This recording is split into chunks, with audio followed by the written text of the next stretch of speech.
What's up, y'all? My name is Peace, and as you've already read from the title, you already know what I'm going to be talking about today, so let's jump right into it. If you watched Amanda Pluma, she's another loan signing agent here on YouTube. She made a video on why it's important to counteroffer, and she basically goes on to explain that signing services are exploiting us, and it's true. There's no reason why I should be accepting an offer for a certain amount, and then when I see the settlement statement, it turns out that the signing service is taking a 50% cut, when I'm the one who's doing all the work, and if anything goes wrong, a lot of the blame falls on me. And don't get me wrong, I understand that they are the ones that market and they partner with companies to get assignments that we as individuals won't always be able to get on our own, but 50%? Come on. I can't think of anything to justify that. So like Amanda says, I think it's always a good idea to counteroffer. The worst they can do is say no, and at best, you get a little bit more money in your pocket. Even if you're a new notary, it's still possible to counteroffer because no one is going to say no specifically based off the fact that you're new. As a new notary, you need to set boundaries and have a price list for each document and the amount of distance you're willing to travel for. That will help you determine the amount of money you're willing to accept for an assignment and the amount of money that you're willing to negotiate for. But please keep in mind that if you're unable to negotiate for the price that you want and it's a $10–20 difference, don't turn down the assignment because it's important to maintain relationships, so you don't want to burn bridges for 10 bucks, okay? In this video, I will go over 5 reasons you can use to counteroffer. I feel like it's always better to negotiate over the phone because it makes the whole process a whole lot quicker as compared to sending emails back and forth. So once you have them on the phone, you can bring up any of these following reasons. The first reason is distance.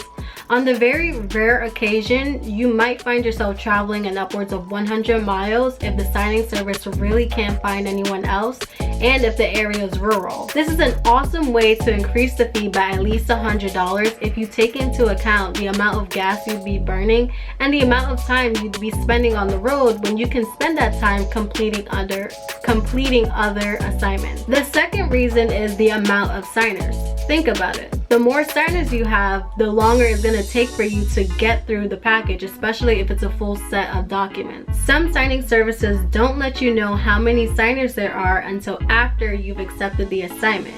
And you might feel blindsided by that, but that's an awesome opportunity to try and increase the fee. The third reason is it's the last minute signing. When this happens, the signing service is desperate to find anyone to complete the signing for them. So if you already have them on the phone, you can just explain to them that you're more than willing to accept the assignment. You will just need an increase in the fee since you'll be changing around your schedule a little bit to accommodate them. But don't get too greedy when giving this reason, because if you make it seem like it's too inconvenient for you, well, that won't make sense because you could have just said no in the first place. So just be reasonable when you give them your fee increase. The fourth reason could be the type of clients. With older borrowers, they tend to take things more slowly and read through the documents more thoroughly, which can take up more of your time, especially with packages like a reverse mortgage. The fifth reason is that they're giving you extra work, scan backs, or they're having you print additional documents, anything like that, because they're having you do more work. But again, please be careful negotiating because you want to maintain a relationship while trying to avoid getting taken advantage of. It's all about balance. This is your business and this is your time, so you want to get paid accordingly. But I hope these tips were helpful for you guys. If you end up trying any of the ones that I've mentioned, please leave a comment below and let me know how it worked out for you.